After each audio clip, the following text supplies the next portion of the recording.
আপনারা কি জানেন বাংলার মাটিতে দাঁড়িয়ে আছে এক নীরব ইতিহাস।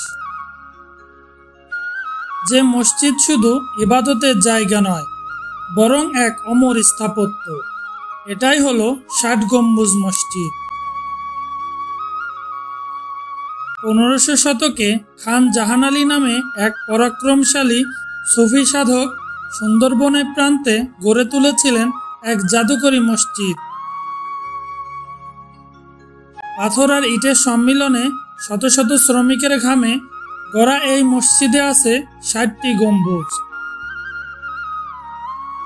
যদিও অনেকে বলে প্রকৃত সংখ্যা ৭৭টি, তবুও ইতিহাস তাকে চেনে ৬০ গম্বুজ নামেই।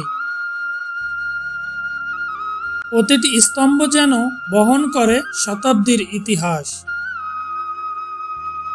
শান্ত এক নীরবতায় দাঁড়িয়ে আছে এই মসজিদ, যেখানে আজও মানুষ এসে খুঁজে ফেরে আত্মার শান্তি।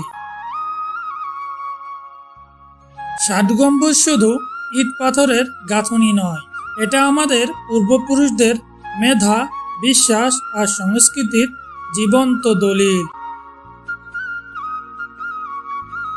একবার ঘুরে আসুন বাংলার এই বিস্ময়কর মসজিদ। হয়তো আপনি হারিয়ে যাবেন ইতিহাসের এক অলিখিত অধ্যায়ে। ভিডিওটি ভালো লাগলে লাইক করুন, কমেন্টে লিখুন আপনি কখন গিয়েছিলেন ৬০ গম্বুজ মসজিদে, আর অবশ্যই শেয়ার করুন,